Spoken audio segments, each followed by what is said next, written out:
বাংলাদেশের রাজনীতির ইতিহাসে এক গৌরবোজ্জ্বল এবং বিতর্কিত অবস্থান নিয়ে দীর্ঘ ৭৫ বছরেরও বেশি সময় ধরে সক্রিয় দল বাংলাদেশ আওয়ামী লীগ।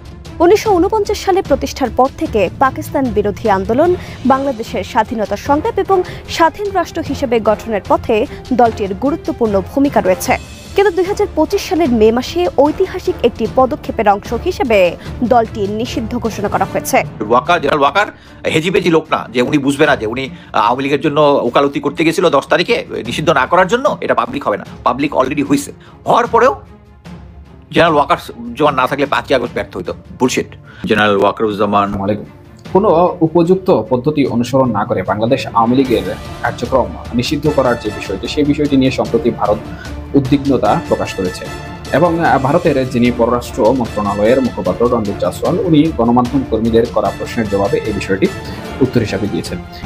দর্শক বন্ধুরা, রাষ্ট্রপতি শাহাবুদ্দিন চুপ্পুকে তার পদ থেকে সরিয়ে দেওয়ার যেই আপনার পরিকল্পনা কিংবা যেই ঘটনাটি সেটা ঘটতে যাচ্ছে, মানে রাষ্ট্রপতি শাহাবুদ্দিন চুপ্পুকে তার পদ থেকে আপনার প্রায় 90% কাজ স্বয়ংসম্পূর্ণ হয়ে গেছে। তার রহমতুল্লাহ, সবাই কেমন আছেন? আশা করি সবাই অনেক অনেক ভালো এবং সুস্থ আছেন। সবাইকে স্বাগতম জানাচ্ছি আমাদের আরেক নতুন ভিডিওতে। প্রতিদিনের মতো আমি আপনাদের সিরিয়াস ফারুকি আবারও চলে আসলাম নতুন একটা ভিডিও নিয়ে। দর্শক, আজকের ভিডিও টাইটেল এবং থাম্বনেল দেখে ইতিমধ্যে বুঝতে পেরেছেন আজকের ভিডিওটা কতটা গুরুত্বপূর্ণ হতে চলেছে। দেশে যে রাজনৈতিক চলমান অস্থিরতা, দেশে যে রাজনীতির যে চলমান বিষয়টা চলতেছে, তারই ধারাবাহিকতা আজকের ভিডিওটা। আপনারা সবাই তোমাদের ভিডিওর শুরুতেই বেশ কিছু অংশ বিশেষ দেখে বুঝতে পেরেছেন আজকের ভিডিওটা কতটা গুরুত্বপূর্ণ হতে চলেছে। তাই আমি এই বিষয়টা নিয়ে আর বেশি বিস্তারিত বলবো না, কারণ বিস্তারিত বলতে গেলে ভিডিওটা অনেক লম্বা হয়ে যাবে। তাই সংক্ষেপ আকারের ক্ষেত্রে আপনাদেরকে মূল আলোচনা নিয়ে যাচ্ছি। তার আগে আপনাকে ছোট্ট একটি অনুরোধ জানিয়ে রাখতে চাই, যারা ফারুকি অনলাইন ইউটিউব চ্যানেলটিতে এখনো নতুন আছেন, প্লিজ দয়া করে আমাদের চ্যানেল সাবস্ক্রাইব করে সাথে থাকবেন। যারা ইতিমধ্যে সাবস্ক্রাইব করেছেন তাদেরকে অসংখ্য ধন্যবাদ। দর্শক, আর বেশি কথা না বলে আমরা সরাসরি ভিডিওর বাকি অংশগুলো একটু ধারাবাহিকভাবে একটু বিস্তারিত দেখে নেব। সবাইকে অনুরোধ করবো ভিডিও। আসসালামু আলাইকুম ওয়া রাহমাতুল্লাহি ওয়া বারাকাতুহু। যে যেখান থেকে এই ভিডিও দেখেছেন সবাইকে জানাই মনের অন্তঃস্থল থেকে ভালোবাসা ও অভিনন্দন। দর্শক বন্ধুরা, রাষ্ট্রপতি শাহাবুদ্দিন চুপ্পুকে তার পদ থেকে সরিয়ে দেওয়ার যেই আপনার পরিকল্পনা কিংবা যেই ঘটনাটি সেটা ঘটতে যাচ্ছে, মানে রাষ্ট্রপতি শাহাবুদ্দিন চুপ্পুকে তার পদ থেকে আপনার প্রায় 90% কাজ স্বয়ংসম্পূর্ণ হয়ে গেছে। তার পদ থেকে তাকে বহিষ্কার করা হবে। তাহলে বাংলাদেশে কে হবে নতুন রাষ্ট্রপতি, কিংবা রাষ্ট্রপতি শাহাবুদ্দিন চুপ্পুকে বর্তমান তার পদ থেকে কেন বর্তমান তাকে সরিয়ে দেওয়া হচ্ছে? শুধু যে তাকে সরিয়ে দিবে ঘটনা কিন্তু সেখানেই থেমে থাকবে না, তাকে তার পদ থেকে বহিষ্কার করে তাকে আপনার গ্রেপ্তার পর্যন্ত করা হবে। কেন করা হবে? ওই যে এস আলমকে যে তিনি ভাগাই দিছে, এখন এটা নিয়ে মনে করেন বাংলাদেশে তদন্ত করতেছে। এখন কার কথায় শাহাবুদ্দিন চুপ্পুর পিছনে লাগছে এই অন্তর্বর্তীকালীন সরকার? সমন্বয়ক মাসুদের কথায় বর্তমান শাহাবুদ্দিন চুপ্পুর পিছনে লাগছে। বুঝতে পারছেন? মানে এই সমন্বয়কারীরা বর্তমান আপনার যেটা বলবে সেটাই হবে। কেমন? আর বাংলাদেশের জনগণ বা আদার্স যেই রাজনৈতিক যে দলের মানুষগুলো আছে বা ব্যক্তিরা আছে বা নেতা পর্যায়ে যে যারা আছে, তারা সবাই কি বেস্তা। আচ্ছা, এই শাহাবুদ্দিন চুপ্পুকে যদি তার পদ থেকে সরিয়ে দেয়, তার পদে বর্তমান কে আসবে? সেনাপ্রধান আসবে? ওয়াকার আসবে? আরে ওয়াকারে তো নিজেরই ভূমিকা নাই কোনো বর্তমান দেশে। তার নিজের কোনো ভূমিকা আছে? শুনতেছি যে ওয়াকারকে পর্যন্ত তার পদ থেকে সরিয়ে দিবে, তাকে অবসরে পাঠিয়ে দিবে। কে পাঠিয়ে দিবে? যখন নাকি বাংলাদেশে নতুন রাষ্ট্রপতি আপনার বসানো হবে। শাহাবুদ্দিন চুপ্পু তো ওয়াকারকে সরাবে না, তাই ওয়াকারকে সরানোর জন্য বা একটা অজুহাত দরকার ছিল, সেই অজুহাতটা বর্তমান পেয়ে গেছে এই অন্তর্বর্তীকালীন সরকার। কোনটা? এস আলমের ঘটনাটি, তিনি যে বাংলাদেশ থেকে পালিয়ে গেল। বুঝতে পারছেন? এই ঘটনাকে কেন্দ্র করে আপনার রাষ্ট্রপতি শাহাবুদ্দিনের যে চুপ্পুর যেই পদত্যাগ কিংবা তাকে বহিষ্কার করার যে ঘটনাটা, সেটা 90% স্বয়ংসম্পূর্ণ হয়ে গেছে। আর 10% বাকি, সেটাও দেখবেন হয়ে যাবে। যখন নাকি 10% স্বয়ংসম্পূর্ণভাবে হয়ে যাবে, ঠিক তখনই দেখতে পারবেন রাষ্ট্রপতি শাহাবুদ্দিন চুপ্পুকে দেখবেন গ্রেফতার করা হয়েছে। আর উল্টো দিকে নতুন রাষ্ট্রপতি এই অন্তর্বর্তীকালীন সরকারের ভিতর থেকেই যে কোনো একজন দেখবেন নিয়োগ দেওয়া হবে, এবং বাইরের যেই সমন্বয়কারী আছে তাদের থেকে একজন উপদেষ্টা সেই পদে বসানো হবে। উল্টো দিকে সেই নতুন রাষ্ট্রপতি যখন বাংলাদেশে নিয়োগ করা হবে, তার সাথে সাথে দেখবেন আপনার 2-4 দিন কিংবা 1 সপ্তাহ বড় জোর দেখবেন 1 সপ্তাহ পরেই আপনার সেনাপ্রধান মিস্টার ওয়াকারকে তার পদ থেকে কিংবা তাকে অবসরে পাঠিয়ে দেওয়া হয়েছে। দেখতে পারবেন, অচিরেই দেখতে পারবেন। বর্তমান আমাদের বাংলাদেশে যে আপনার একটু করে দখল করে নিছে পাকিস্তানি হানাদার বাহিনীরা, সেটা কিন্তু স্পষ্ট। দেখেন আপনার এই মিয়ানমার আর হচ্ছে রাখাইনের যে করিডোর, সেটাও দিয়ে দিল। উল্টো দিকে আপনার পাকিস্তানের পক্ষ টানছে ভারতের বিপক্ষে যাচ্ছে। আমি বলতেছি না যে ভারতের হয়ে কথা বলুক, আমাদের ভারতও দরকার নাই, পাকিস্তানও দরকার নেই। আমরা চাই কূটনৈতিক সম্পর্ক, বন্ধুত্বপূর্ণ সম্পর্ক থাক, সেই সব কথা। এখন কথা হচ্ছে এরা একটু একটু করে পাকিস্তানের হাতে তুলে দিচ্ছে, মানে আপনার বর্তমান সরকারের আন্ডারে যারা নাকি পাকিস্তানি বিরোধিতা আছে তাদেরকে সরিয়ে দেওয়ার 100% প্ল্যানটা কাজে লাগাচ্ছে। কোনো আওয়ামী লীগের বা স্বাধীনতাকামী যেই দলরা আছে বা যেই মানুষরা আছে তাদের এই সরকারের অধীনে রাখবে না।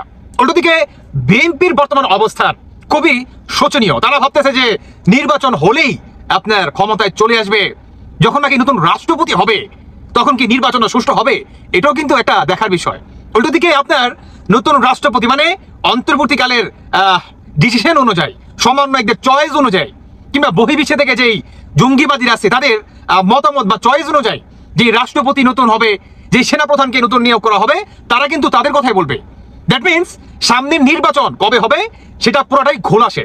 অন্যদিকে বিএনপি যে বর্তমান ক্ষমতায় বসে পড়বে বা নির্বাচনের জন্য যেই আপনার দিন গুনতেছে তুসবির মতো, সেটাও কিন্তু অনেকটা বিফলে চলে যাচ্ছে। কারণ এই অন্তর্বর্তীকালের সরকার ডক্টর ইউনূস তিনি কিন্তু বলছে যে বৈষম্য বিরোধী আন্দোলনকারীদের যে এনসিপির দলটা, এই দলটাকে আমাদের এই অন্তর্বর্তী সরকারের পক্ষ থেকে যতটুকু সহায়তা দরকার ততটাই সহায়তা আমরা তাদেরকে করবো। দ্যাট মিনস তিনি সমস্ত সহায়তা করবে। আর সেখানে যদি রাষ্ট্রপতি থাকে তাদের চয়েস অনুযায়ী, আর সেনাপ্রধান যদি থাকে তাদের চয়েস অনুযায়ী, তার মানে আপনি বুঝতেছেন তো দেশটা কোথায় যাচ্ছে।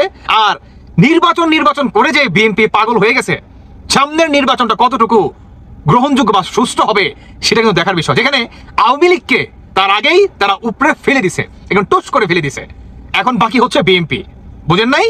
খেলা হবে এখন অন্য লেভেলের, বুঝতে পারছেন?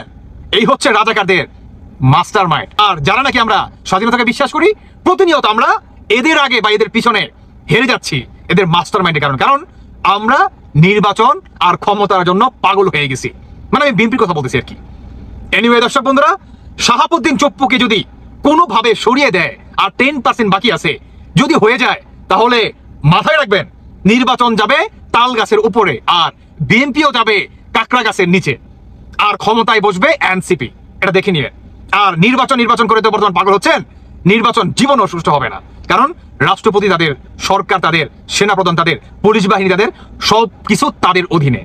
আর এই সরকারও তাদের কাছে ওয়াদা করছে এনসিপির কাছে বা সমন্বয়কদের কাছে তাদের সকল দিক দিয়ে সহায়তা করবে। বুঝতেছেন তো দেশ কোথায় যাচ্ছে?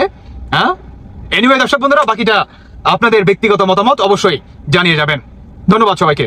আল্লাহ হাফেজ। আসসালামু আলাইকুম। কোনো উপযুক্ত পদ্ধতি অনুসরণ না করে বাংলাদেশ আওয়ামী লীগের কার্যক্রম নিষিদ্ধ করার যে বিষয়টি, সেই বিষয়টি নিয়ে সম্প্রতি ভারত উদ্বিগ্নতা প্রকাশ করেছে। এবং ভারতের যিনি পররাষ্ট্র মন্ত্রণালয়ের মুখপাত্র রণবীর জাসওয়াল, উনি গণমাধ্যম কর্মীদের করা প্রশ্নের জবাবে এই বিষয়টি উত্তর হিসাবে দিয়েছেন। এর পাশাপাশি তিনি আরেকটি কথা বলেছেন যে বাংলাদেশের যে গণতন্ত্র রয়েছে বা যে গণতান্ত্রিক পরিবেশ রয়েছে, সেই গণতান্ত্রিক পরিবেশে একটি রাজনৈতিক দলকে এভাবে তাদের কার্যক্রম যদি নিষিদ্ধ করে দেওয়া হয় এবং গণতান্ত্রিক যে পরিবেশ রয়েছে বা পলিটিক্যাল যে স্পেস রয়েছে, সেই স্পেসটি এভাবে সংকুচিত করা প্রকৃতপক্ষে ভারত কোনোভাবে সমর্থন করে না, বা এই বিষয়টি নিয়ে ভারত উদ্বিগ্ন।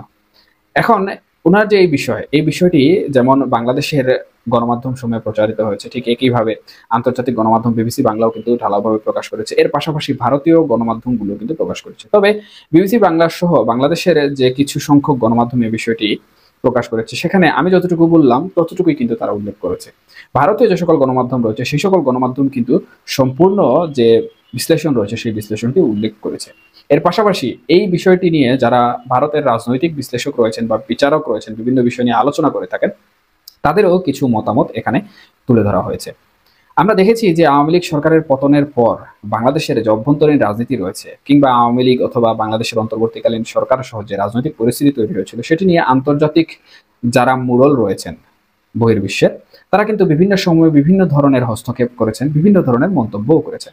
এমনকি বাংলাদেশের যে নিরাপত্তা ব্যবস্থা, সেই নিরাপত্তা ব্যবস্থা থেকে শুরু করে বাংলাদেশের অভ্যন্তরীণ যে মৌলবাদ, জঙ্গিবাদ, উগ্রবাদ, এই সকল বিষয়বস্তু নিয়েও কিন্তু বিভিন্ন ধরনের বার্তা আমরা আন্তর্জাতিক মহল থেকে, বিভিন্ন মোড়লদের দেশ থেকে আমরা পেয়েছি। কিন্তু বাংলাদেশ আওয়ামী লীগ নিষিদ্ধ হওয়ার পর বা বাংলাদেশ আওয়ামী লীগের কার্যক্রম নিষিদ্ধ হওয়ার পর এখন পর্যন্ত কিন্তু কোনো আন্তর্জাতিক মোড়ল এই বিষয়টি নিয়ে কোনো প্রকার বার্তা প্রকাশ করেননি। এটি প্রকৃতপক্ষে আসলে আওয়ামী লীগের ব্যর্থতা নাকি অন্তর্বর্তীকালীন সরকারের সফলতা, এই বিষয়টি নিয়েও কিন্তু এক ধরনের প্রশ্ন ওঠা শুরু হয়েছে। তবে অন্তর্বর্তীকালীন সরকার যেভাবে বাংলাদেশ পরিচালনা করছে এবং বাংলাদেশ আওয়ামী লীগ যেভাবে অন্তর্বর্তীকালীন সরকারকে বিভিন্নভাবে দোষারোপ করছে, তাতে আমার মনে হয় না যে আন্তর্জাতিক কোনো মহল ডক্টর মোহাম্মদ ইউনূস, যিনি আমাদের অন্তর্বর্তীকালীন সরকারের প্রধান উপদেষ্টা, ওনার বিপক্ষে প্রকৃতপক্ষে কোনো ধরনের কথাবার্তা বলবে।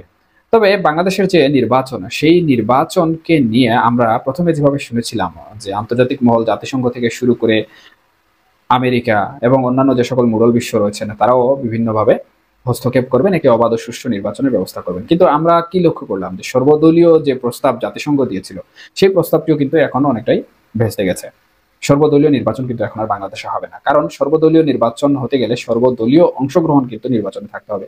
কিন্তু বাংলাদেশের সর্ববৃহৎ একটি রাজনৈতিক দল আওয়ামী লীগকেই এখানে নিবন্ধন স্থগিত করে দেওয়া হলো। তাদের নির্বাচন থেকে শুরু করে রাজনৈতিক যে সকল কর্মকাণ্ড রয়েছে, সেই সকল কর্মকাণ্ড নিষিদ্ধ ঘোষণা করে গেজেট প্রকাশ করে দেওয়া হলো। সেখানে সর্বদলীয় যে গণতান্ত্রিক পরিবেশের একটি সুষ্ঠু নির্বাচন সবাই চেয়ে আসছিল, সেটি কিন্তু অনেকটাই ভাটা পড়ে গেল।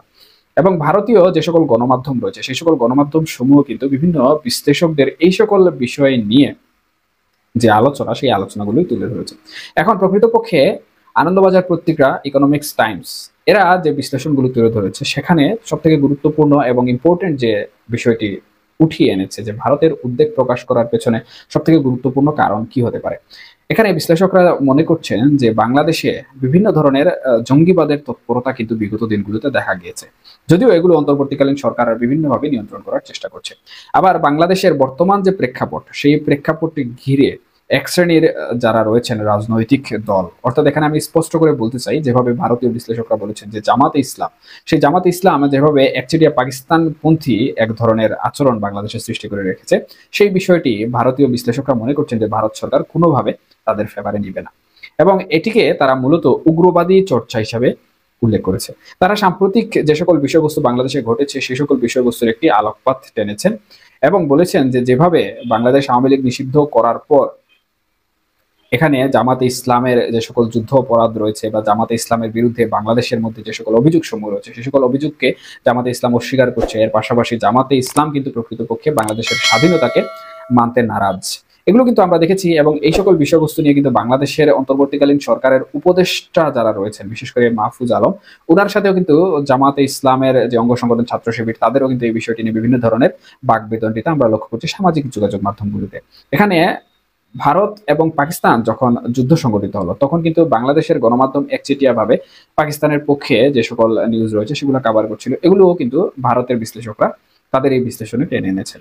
এবং এই যে পাকিস্তানপন্থিতা, এই পাকিস্তানপন্থিতা নিয়ে মাহফুজ যে উপদেষ্টা রয়েছেন, উনি যে বক্তব্য দিয়েছেন, সেই বক্তব্যকেও কিন্তু এই বিশ্লেষকরা টেনে এনেছেন।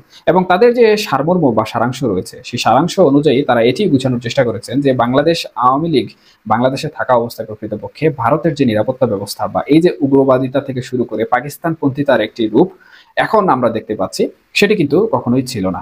বাংলাদেশ আওয়ামী লীগ যেভাবে পারুক এগুলো একটি নিয়ন্ত্রণে রেখেছে, এবং বাংলাদেশের যে নিরাপত্তা ব্যবস্থা, সেই নিরাপত্তা ব্যবস্থাও কিন্তু অনেকটা ভালো ছিল। এবং ভারতের সাথে যে সকল বিষয়ে সুসম্পর্ক ছিল, সেই সকল সুসম্পর্ক বজায় রাখার চেষ্টা করেছে এবং বজায় থেকেছেও। তারা এখানে উল্লেখ করেছেন যে ভারত যে সকল সুযোগ সুবিধা বাংলাদেশ থেকে নিয়েছে, তার থেকে 3 গুণ বেশি সুযোগ সুবিধা বাংলাদেশ শেখ হাসিনার আমলে নিয়েছে। যাই হোক, এখানে তাদের যে সারমর্মটি প্রকৃতপক্ষে এটি যে তাদের প্রথম হচ্ছে উগ্রবাদিতার চর্চা, জঙ্গিবাদিতার চর্চা, এই বিষয়টি তারা অনেক বেশি ভয় পাচ্ছে। এবং হ্যাঁ, বাংলাদেশে যেভাবে এগুলোর চর্চা হচ্ছে বা যেভাবে জিয়াফত থেকে শুরু করে অন্যান্য বিভিন্ন বিষয়বস্তু উঠে আসছে, তাতে আওয়ামী লীগের যে একটি নিষিদ্ধকরণ প্রক্রিয়া, সেই নিষিদ্ধকরণ প্রক্রিয়াটিকে তারা এক ধরনের একচেটিয়া বা স্বৈরাচারী মনোভাব হিসাবে প্রকাশ করছেন। এবং বাংলাদেশ আওয়ামী লীগ স্বাধীনতার পক্ষের শক্তি হিসাবে কার্যত বাংলাদেশে পরিচিত। সুতরাং বাংলাদেশের স্বাধীনতা এবং সার্বভৌমত্বের যে একটি হুমকি, সেই হুমকি হিসাবে তারা কিন্তু ধরে নিচ্ছেন। এবং একই কথা কিন্তু আমরা দেখেছি যে মুখপাত্র রণবীর জয়সওয়াল যে বক্তব্য দিয়েছেন, সেই বক্তব্যও কিন্তু স্পষ্টভাবে ফুটে উঠেছে। সেখানেও কিন্তু এই যে নিষিদ্ধকরণের বিষয়টি নিয়ে তিনি বাংলাদেশের গণতন্ত্রের জন্য, স্বাধীনতা এবং সার্বভৌমত্বের জন্য একটি কঠিন এবং চ্যালেঞ্জিং বিষয় হিসাবে কিন্তু আখ্যা করেছেন বা ব্যাখ্যা দিয়েছেন। যাই হোক, এখন বিশ্লেষকরা সর্বোপরি যেটি মনে করছেন যে ভারত প্রকৃতপক্ষে এখনো শেখ হাসিনাকে দেশে ফেরানোর জন্য তাদের যে কর্মপরিকল্পনা রয়েছে, সেই কর্মপরিকল্পনা বা কর্মযোগ্য আন্তর্জাতিক মহল থেকে শুরু করে বাংলাদেশের যে অভ্যন্তরীণ রাজনীতি, সেই অভ্যন্তরীণ রাজনীতিতে চলমান রাখবে। এবং ভারত যদি মনে করে যে অন্যান্য যে সকল রাজনৈতিক দল রয়েছে সেই রাজনৈতিক দলগুলো নির্বাচনে বিজয় অর্জন করার পর সেটি ভারতের জন্য হুমকি স্বরূপ হয়ে দাঁড়াবে, তাহলে এর বিপরীতে কিভাবে বাংলাদেশ আওয়ামী লীগকে বাংলাদেশের রাজনীতিতে প্রতিস্থাপন করা যায় এবং সেটা ক্ষমতার মাধ্যমে হোক কিংবা সর্বদলীয় গণতন্ত্রের মাধ্যমে আওয়ামী লীগকে নির্বাচনে নিয়ে আসার মাধ্যমে হোক, সেটা কিন্তু ভারত সরকার করবে। আসসালামু আলাইকুম, সবাইকে স্বাগত জানাচ্ছি বিডিফিউজে। আপনাদের সাথে আছি আমি ফাহাদিয়া মিতো। বাংলাদেশের রাজনীতির ইতিহাসে এক গৌরবোজ্জ্বল এবং বিতর্কিত অবস্থান নিয়ে দীর্ঘ ৭৫ বছরেরও বেশি সময় ধরে সক্রিয় দল বাংলাদেশ আওয়ামী লীগ।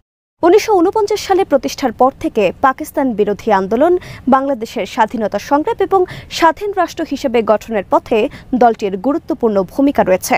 কিন্তু ২০২৫ সালের মে মাসে ঐতিহাসিক একটি পদক্ষেপের অংশ হিসেবে দলটি নিষিদ্ধ ঘোষণা করা হয়েছে। প্রবীণ একটি দলের এই করুণ পরিণতি শুধুমাত্র আওয়ামী লীগের জন্য নয়, বরং বাংলাদেশ সহ বিশ্ব রাজনীতির পরিসরেও এটি একটি তাৎপর্যপূর্ণ ঘটনা। এর মধ্যে সকল রাজনৈতিক দলের জন্যই বার্তা রয়েছে। গণমুখী দল থেকে ফ্যাসিবাদী হবার পথে যাত্রা এবং আওয়ামী লীগের পতন নিয়ে তথ্য থাকছে এবারের প্রতিবেদনে।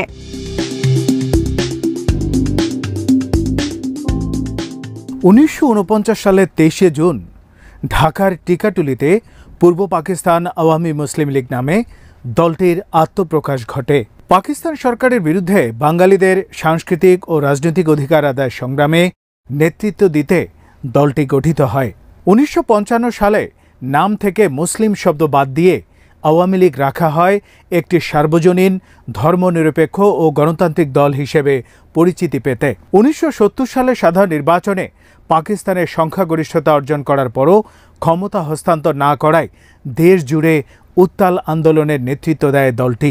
কিন্তু প্রবল জনপ্রিয় এ দলটি মাত্র ৩ বছরের ব্যবধানে সবচেয়ে অজনপ্রিয় ও জনবিচ্ছিন্ন দলে পরিণত হয়।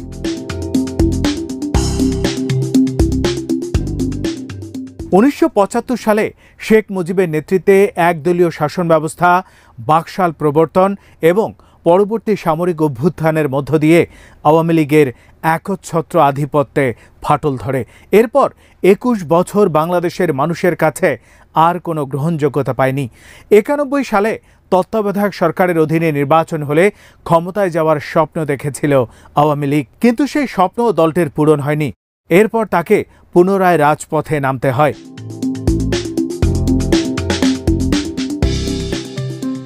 এবার আন্দোলনের অংশীদার হিসেবে বেছে নিতে হয় আওয়ামী বলয়ের একদমই বিপরীত ধারার দল জামাতে ইসলামীকে।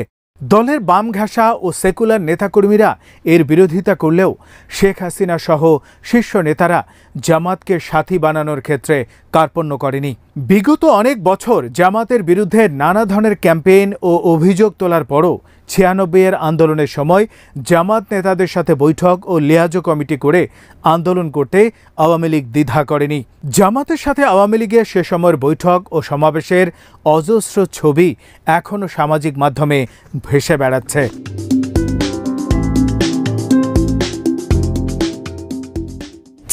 সালের নির্বাচনের আগে বিএনপি একটি বিতর্কিত নির্বাচন করেছিল ১৫ ফেব্রুয়ারি। এরপর তারা ক্ষমতায় এসে তত্ত্বাবধায়ক সরকার পাশ করে, ফলে সে সময় বিরোধী দলে থাকা আওয়ামী লীগ বাড়তি সুবিধা পায়। এরপরেও আওয়ামী লীগ নেত্রী শেখ হাসিনা জাতির কাছে বিগত সময়ের তার দলের সকল ভুলের জন্য ক্ষমা চেয়ে আরও একবার ক্ষমতায় যাবার জন্য জনসমর্থন কামনা করেন। সে যাত্রায় জনগণ সাড়া দেয় এবং ২১ বছর পর আওয়ামী লীগ ফের ক্ষমতায় আসার সুযোগ পায়।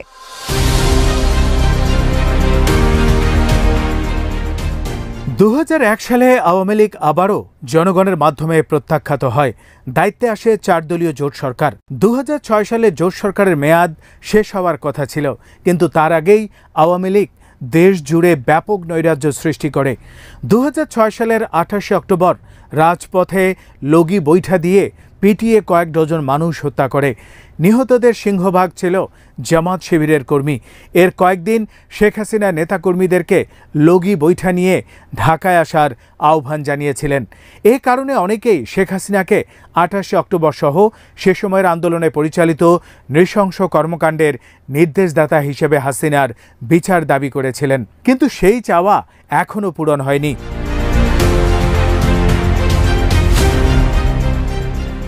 2008 সালে বিতর্কিত এবং পাতানো নির্বাচনের মাধ্যমে আওয়ামী লীগ ক্ষমতায় আসার পর 28 অক্টোবর সহ সে সময় আওয়ামী লীগের বিরুদ্ধে দায়ের হওয়া সবগুলো মামলা তুলে নেয়। ক্ষমতায় আসার মাত্র 2 মাসের মধ্যে বিডিআর বিদ্রোহের নামে পিলখানায় 57 জন সেনা কর্মকর্তাকে হত্যা করা হয়। পিলখানায় হত্যাকাণ্ডের কোনো নিরপেক্ষ তদন্ত করেনি আওয়ামী লীগ সরকার। ভিকটিমদের সহযোগিতা না নিয়ে একরকম দায়সারা কাজ করে আওয়ামী লীগ। সেনা কর্মকর্তাদের বাঁচানোর সুযোগ থাকলেও সেনা সদস্যদের পিলখানার ভেতরে ঢোকার অনুমতি দেয়নি তৎকালীন সরকার। প্রতিবেশী দেশের সংশ্লিষ্টতার তথ্য ভিকটিমদের পক্ষ থেকে আসলেও সে বিষয়টিকেও চেপে যাওয়া হয়। এরপরই শুরু হয় জামাতে ইসলামের বিরুদ্ধে ক্র্যাকডাউন। প্রথমে শীর্ষ নেতাদের গ্রেপ্তার করা হয়, দলীয় ও সকল অফিস বন্ধ করে দেয়া হয়, তৃণমূল পর্যন্ত জনশক্তিদের আটক, গ্রেপ্তার, গুম ও খুন করা হয়। বিচারের নামে জামাতের শীর্ষ 5 নেতাকে হত্যা করা হয়।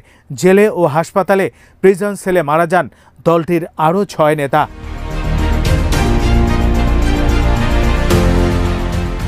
আওয়ামী আমলে বিরোধী দল যখনই বড় ধরনের গণসমাবেশ বা কর্মসূচির ডাক দিয়েছে তখন প্রশাসন নানা অজুহাতে অনুমতি দেয়নি বা কঠোরভাবে নিয়ন্ত্রণ করেছে। সমাবেশের আগে পরে হাজার হাজার নেতাকর্মীকে গ্রেপ্তার করা হয়েছে। বহু বিক্ষোভে পুলিশ ব্যাপক লাঠিচার্জ, টিয়ার গ্যাস ও রাবার বুলেট ব্যবহার করেছে। এতে হতাহতের ঘটনাও ঘটেছে। ডিজিটাল নিরাপত্তা আইনের আওতায় বহু সাংবাদিক ও অনলাইন অ্যাক্টিভিস্টকে হয়রানি করা হয়েছে।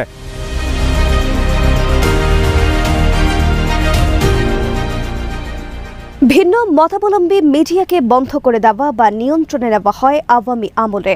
সে সময় দিগন্ত টেলিভিশন, ইসলামী টিভি, চ্যানেল 1, CSB নিউজ সহ অনেকগুলো অনলাইন পোর্টাল ব্লক বা নিয়ন্ত্রণ করার ঘটনাও ঘটেছে।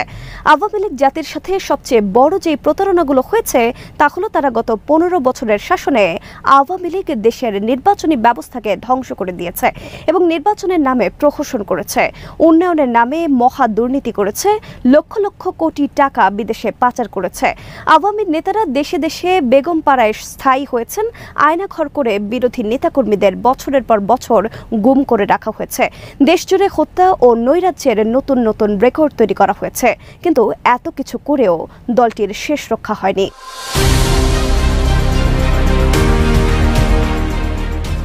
2004 সালের জুলাই মাসে ছাত্র ও তরুণদের নেতৃত্বে শুরু হওয়া আন্দোলন, যা জুলাই আন্দোলন নামে পরিচিত, শেষ পর্যন্ত গণবিস্ফোরণের রূপ নেয়। এই আন্দোলনের সময় নিরাপত্তা বাহিনীর দমন পীড়নে প্রায় 1400 জন নিহত হন বলে জাতিসংঘের মানবাধিকার দপ্তর জানিয়েছে। এই সহিংসতার পরিপ্রেক্ষিতে প্রধানমন্ত্রী শেখ হাসিনা দেশ ত্যাগে বাধ্য হন এবং নোবেল বিজয়ী মোহাম্মদ ইউনূসের নেতৃত্বে একটি অন্তর্বর্তী সরকার গঠিত হয়।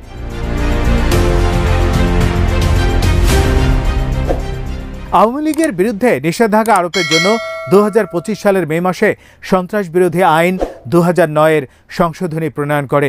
এই সংশোধনী অনুযায়ী কোনো ব্যক্তি বা সংগঠনের সন্ত্রাসী কার্যক্রম জড়িত থাকলেও তাদের কার্যক্রম নিষিদ্ধ করা যেতে পারে। এই আলোকেই অন্তর্বর্তী সরকার 12 মে তারিখে প্রজ্ঞাপন দিয়ে আওয়ামী লীগ নিষিদ্ধের বিষয়টি জানিয়ে দেয়। নিষেধাজ্ঞার প্রেক্ষাপট অবশ্য তৈরি হয়েছিল কয়েকদিন আগে থেকেই।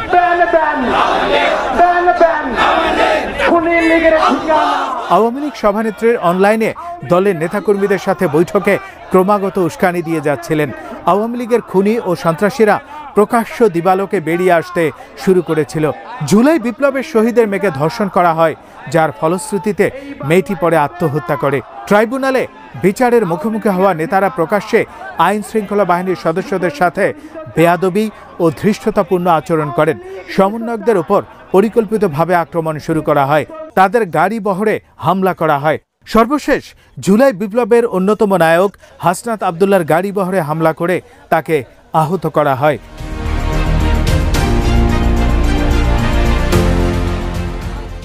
সবকিছু মিলিয়েই জনগণ ক্ষোভে ফুঁসছিল।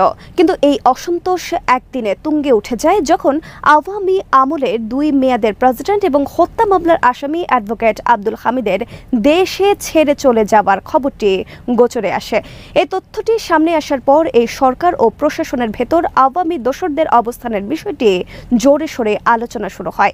এরপরই পরিস্থিতি এমন হয়ে যায় যে আওয়ামী লীগের নিষিদ্ধ করা ছাড়া জুলাই বিপ্লবের ফলাফল ব্যাহত হবার আশঙ্কা দেখা দেয়। জেনারেল ওয়াকার হেজিবেজি লোক না যে উনি বুঝবে না যে উনি আওয়ামী লীগের জন্য ওকালতি করতে গেছিল 10 তারিখে নিষিদ্ধ না করার জন্য, এটা পাবলিক হবে না। পাবলিক অলরেডি হয়েছে। হওয়ার পরেও জেনারেল ওয়াকার জমান না থাকলে 5ই আগস্ট ব্যর্থ হইতো। বুলশিট। জেনারেল ওয়াকারুজ্জামান হানি ট্র্যাপ হয়েছে। আমি জাস্ট সার্কামস্ট্যান্সেস ডিসকাস করবো যাতে আপনারা বুঝতে পারবেন যে হানি ট্র্যাপ আসলেই হয়েছে কি হয়নি। আমরা সবাই জানি যে উনি 5ই আগস্টের আগে 3rd আগস্ট উনি একটা দরবার নিয়েছিলেন অফিসারদের। ওই অফিসারদের দরবারে অফিসারদের কথাবার্তা শুনে এবং যখন উনি বুঝতে পেরেছেন যে অফিসারদের পালস, তারা জনগণের মুখোমুখি দাঁড়াবে না, শেখ হাসিনাকে সাপোর্ট দিবে না, তখনই তিনি তার সিচুয়েশন পাল্টিয়ে দিয়েছেন। উনি ইচ্ছা করলে কিন্তু শেখ হাসিনাকে অ্যারেস্ট করে রাখতে পারতেন, কিন্তু উনি তাদেরকে সেফ এক্সিট দিয়েছেন। পরবর্তীতে 626 জন মতান্তরে আরো অনেক বেশি, প্রতিটা ডিভিশনেই স্পেশালি যশোর দিয়ে সিলেট দিয়ে অনেক লোকজন, আওয়ামী লীগের লোকজন গেছে এবং সরাসরি সেনাবাহিনীর সহায়তা তারা পেয়েছে। তার পরবর্তীতে এখন আসি যে আমরা সবাই জেনেছি যে 5ই আগস্টে উনি চেষ্টা করেছিলেন যে প্রথমে যাতে জেনারেল প্রফেসর ইউনূস সরকার যেন ক্ষমতায় না আসতে পারে প্রধান উপদেষ্টা, এবং এটা তিনি বুকে পাথর চাপা দিয়ে মেনে নিয়েছেন। এর পরবর্তীতে হাসনাত আবদুল্লাহ এবং আসিফ মাহমুদ বলল যে সেনাপ্রধান বলেছেন যে একটা বাংলাদেশে 30 থেকে 35% আওয়ামী লীগের সাপোর্টার আছে, অতএব তাদেরকে নিষিদ্ধ করা যাবে না এবং রিফাইন একটা আওয়ামী লীগ আসবে। এবং ফাইনালি গত 10 তারিখে যেটা হয়েছে, যখন ছাত্র জনতা যখন এই আন্দোলনের শাহবাগে জনসমাবেশ করে, তখন স্লোগান দেয় আওয়ামী লীগ নিষিদ্ধের দাবিতে, তখন যখন এটা কনফারেন্স, যখন ক্যাবিনেটের মিটিং যখন শুরু হয়, মিটিং শুরুর আগে জেনারেল ওয়াকার সরাসরি প্রধান উপদেষ্টার সাথে ক্যাবিনেটের আগে যায়। এটা আপনি ইনফরমেশনটা পিনাকিদার স্ট্যাটাসে দেখতে পারবেন। আমি অ্যাকচুয়ালি প্রথমে পিনাকিদার স্ট্যাটাসে দিই, পরবর্তীতে আমি আমার যারা সোর্স আছে তাদেরকে আরো 2টা সোর্স থেকে কনফার্ম করেছি দ্যাট থিং হ্যাপেন্স। উনি যেটা বলেছে, উনি গিয়ে বলেছে আর্মি, নেভি, এয়ারফোর্সের পক্ষ থেকে উনি চাচ্ছেন যে আওয়ামী লীগ যেন নিষিদ্ধ না করা হয়। এত কিছুর পরেও জেনারেল ওয়াকার এখনো আওয়ামী লীগের পক্ষে কাজ করতেছেন। আমি জাস্ট খালি এটা বুঝলাম যে প্রফেসর ইউনূসের আর কি প্রমাণ দরকার। আমরা এখানে আওয়ামী লীগকে নিষিদ্ধ করেছি, নিষিদ্ধ করার গেজেটের মধ্যে লিখছি যারা গুম, খুন, হত্যা, লাশ পোড়ানো, হেলিকপ্টার থেকে গুলি করা, যত কিছু আছে সবকিছু, এবং পাশাপাশি ইউএন এর যে রিপোর্টটা আছে, এই রিপোর্টটার পরেও উনি গিয়েছে। উনি ভালো মতোই জানে যে তাকে একবার আপনারা মনে করতে পারবেন, যখন হাসনাত আবদুল্লাহ, সজীব ভুইয়া যখন তাকে যে উনি যে এই সিচুয়েশনটা বললো যে কি বলে রিফাইন আওয়ামী লীগ, এটা বলার পরে আমরা সবাই যারা ইউটিউবে কথা বলি, ফেসবুকে কথা বলি, তারা কথা যখন বলা শুরু করলাম, তখন আপনি এর কিছুদিন পরেই দেখছেন প্রতিটা মেইন স্ট্রিম মিডিয়াতে মানে ইয়াতে লোকজন মোটামুটি তাকে পীর নবী রসুল বানিয়ে ফেলতেছে। একজন তো বলেই বসছে যে কি ফেরাউনের ঘরে যেরকম মুসা আলাহিসাল্লাম হয়েছিল, সেরকম ফেরাউনের ঘরে জেনারেল ওয়াকার ছিল। সেই ফেরাউনের ঘরে জেনারেল, এখন চিন্তা করেন যে সেই মুসা আলাহিসাল্লাম এখন ফেরাউনের পক্ষে করতেছে, সুপারিশ করতেছে আল্লাহর কাছে গিয়ে বলতেছে ফেরাউন ঠিক আছে, তো ফেরাউনের সাপোর্টার আছে, তো ফেরাউন ভালো না, খারাপ না, তো ভালো মানুষ। সো উনি এখন সেই ফেরাউনের ঘরে থেকে এখন ফেরাউনের জন্য, মুসা নবী হয়ে এখন ফেরাউনের জন্য সুপারিশ করতেছে। জোক। এখন আপনি দেখেন, আমি গত ভিডিওতে কি বলেছি যে general Waker is honey trap. Honey trap কি হবে? জিয়াউল আহসান তাকে ব্ল্যাকমেইল করেছে যে আপনার সাথে শেখ হাসিনার যত কনভারসেশন আছে সব আমি ছেড়ে দিব। তার যত গোয়েন্দা সংস্থার সমস্ত প্রভাব ব্যবহার করে ওই জিনিসটা আনার জন্য তারেক সিদ্দিকের বাসায় গিয়েছে এবং হানি ট্র্যাপ হয়েছে। এবং হওয়ার পরে এখন আপনি দেখেন জেনারেল ওয়াকার তো কোর্সের প্রথম দিকেরই ছিল, একদম এক্সট্রিম না হলেও একদম প্রথম দিকেরই তো অফিসার ছিল। তার আইকিউ লেভেল তো এতদিন ধরে মানে ওনার ইয়াটা আমি বলবো যে ইন্ডিয়াকে ম্যানেজ করতেছে, আমাকেও ম্যানেজ করতেছে, প্রফেসর ইউনূসকেও ম্যানেজ করতেছে, উনার সম্বন্ধে এত কিছু বের হয়ে যাচ্ছে যে উনি এত কিছু করতে, তারপরে উনি আওয়ামী লীগকে নিষিদ্ধ না করার জন্য উনি ভালো মতো জানে যে এই জিনিসটা আউট হবে, তারপরেও কেন আওয়ামী লীগ এবং ইয়ার কথা শুনতে হবে? উনি কি জানে না যে এটা নিয়ে এটার ইম্প্যাক্ট কি হবে? উনি জানে না? উনি তো গাধা প্রকৃতির লোক না, সেনাপ্রধান হয়েছে, উনি তার কেরিয়ারে ভালো ভালো জায়গায় বিভিন্ন জায়গায় চাকরি করেছে, তারপরেও কেন করেছে? কারণ উনি চায় না ওই ভিডিও কেউ বের করুক। সো ওইটা হলে ওনার মানে অলরেডি পরিবারের সাথে তো গন্ডগোল হয়েছে এত কিছুর পরেও, এখন শুধু ওইটার জন্যই উনি আওয়ামী লীগকে এখন পর্যন্ত সাপোর্ট দিয়ে যাচ্ছে। হানি ট্র্যাপড। বাট আমি তারপরে বলবো জেনারেল ওয়াকারুজ্জামানকে সবকিছু ছেড়ে দিয়ে, এবং এই কারণেই আবার একটা বলি যে এখনো তার আশায় আছে যে একটা সিচুয়েশন হবে, আর্মি ক্ষমতা দখল করবে, আর্মি ক্ষমতা দখল করলেই 90 জিওসি মঈন স্যার আছে, ওখানে বিজিবি আছে, ঢাকার ব্রিগেড অনেকগুলো সব আওয়ামী লীগ সব তারা আন্ডার কন্ট্রোলে নিয়ে নেবে। এটাই হচ্ছে মেইন আওয়ামী লীগের এবং ইন্ডিয়ার প্ল্যান অনুযায়ী। বাট এই প্ল্যান কাজ করতেছে না। বাট এই লোকটা স্টিল আওয়ামী লীগের জন্য কাজ করে যাচ্ছে। এই লোকটা স্টিল তার যে পার্সোনাল রিপুটেশন, সে যতই যাই করুক, বিভিন্ন পত্র পত্রিকায় লেখালেখি করুক যে এরকম একটা নবী রসুলের মতো আসছিল দেখেই ওই সময়টায় এটার জায়গায় যদি জেনারেল আজিজ হইতো কি হইতো, জেনারেল শফিউদ্দিন হইতো কি হইতো, জেনারেল আজিজ শফিউদ্দিন হলে একটা রক্তপাত হইতো। বাট এই আন্দোলন ঠিকই সফল হইতো, একটা রক্তপাত হতো। উনি ওইটুকি, এবং আমি মনে করি ওইটা আওয়ামী লীগ এবং ইয়াতি একটা মধ্যপন্থা। তুমি আমাকে করে যাও, তারপরে তুমি আওয়ামী লীগের সমস্ত লোকজনকে রেডি রাখো, আবার কিছুদিন পরে চলে আসবো। বাট এটা সফল হচ্ছে না, এটি হচ্ছে মেইন কাহিনী। So he is honey trapped, এবং এই জন্য এই ট্র্যাপ থাকা অবস্থায় এখন আওয়ামী লীগের জন্য বিষয়টা আপনার মূল্যবান মতামত অবশ্যই দ্রুত কমেন্টে জানিয়ে ফেলুন। এতক্ষণ আমাদের চ্যানেলের সাথে থাকার জন্য সবাইকে অসংখ্য ধন্যবাদ জানিয়ে শেষ করবো আজকের ভিডিওটি। ভালো থাকবেন, সুস্থ থাকবেন, আল্লাহ হাফিজ।